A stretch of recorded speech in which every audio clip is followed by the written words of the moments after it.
Alors on continue la visite.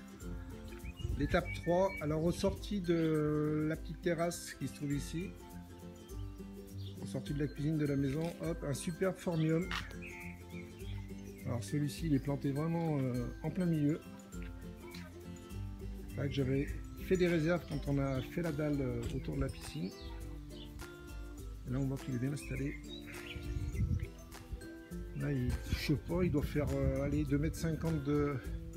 Ouais, 3 mètres de diamètre sur à peu près 2,50 m de hauteur. Vraiment un superbe sujet. Ici nous avons le plant de bananier. Alors celui-ci, si tout se passe bien, logiquement, il devrait atteindre la hauteur du chenot à la mi-août. Donc là, il est bien parti pour. Ici nous avons la piscine. Là nous avons la petite cuisine d'été. Là on continue le petit tour du propriétaire. Ici nous avons un noyer. Bonne production. Alors là où c'est un peu emmerdant avec ce type d'arbre, c'est les feuilles. Et quand les bogues, juste avant de ramasser les noix, les bogues se détachent, elles tombent au sol, ça en met partout, ça a de la couleur noire, ça s'accroche à la dalle. Bon enfin c'est pas terrible, mais par contre qu'est-ce qu'on se régale. Il y a des inconvénients, mais il y a beaucoup d'avantages. Des petits nichoirs, une petite mangeoire pour les mésanges, les chardonnerets.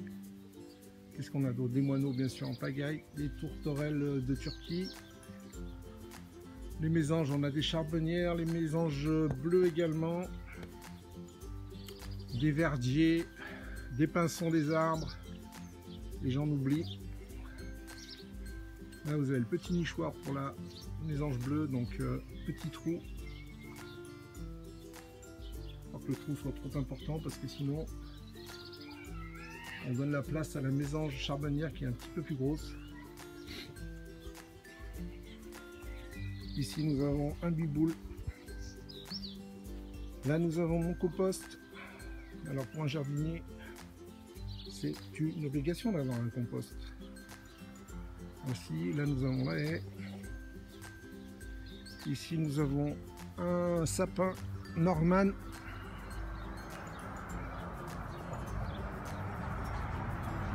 On continue, tac tac tac. Ici nous avons, alors celui-ci c'est un palmier washingtonien.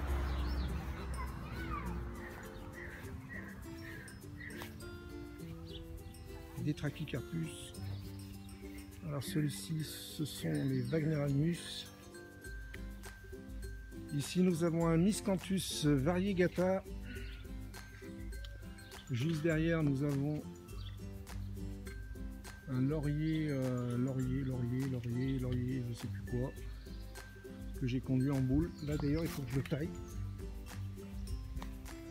On voit que la boule, il y a deux boules normalement, elles ne sont plus trop présentes les boules.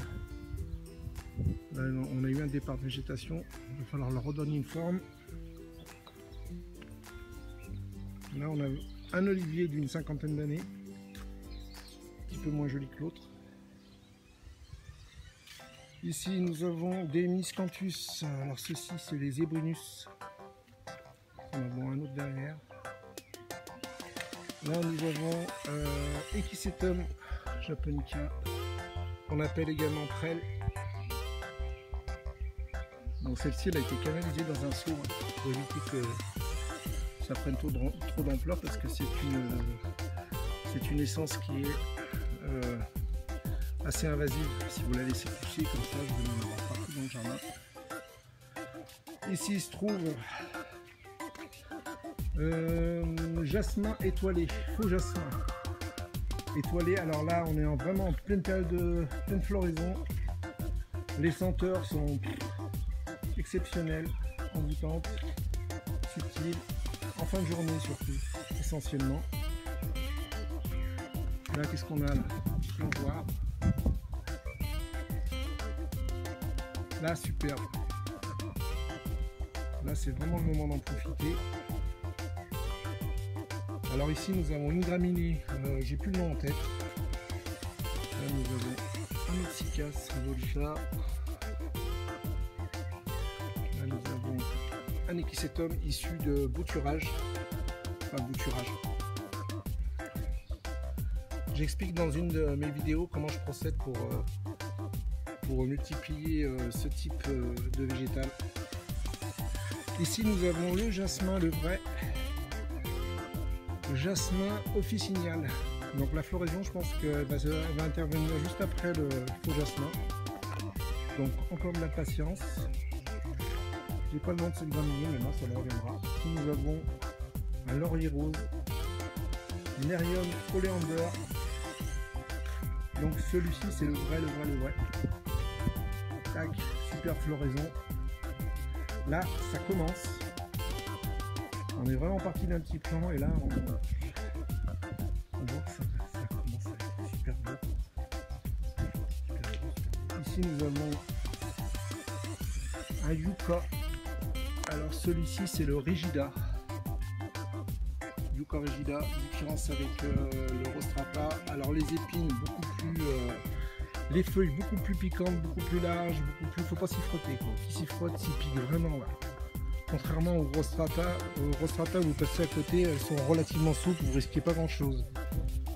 Sur celui-ci, il vaut mieux pas trop s'en approcher.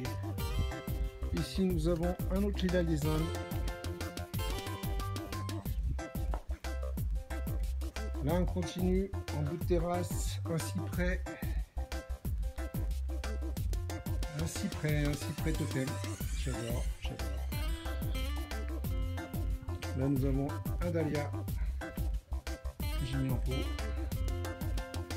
Bah, écoutez, pour ce petit coin c'est terminé. Je vous dis à tout de suite pour la 4e partie.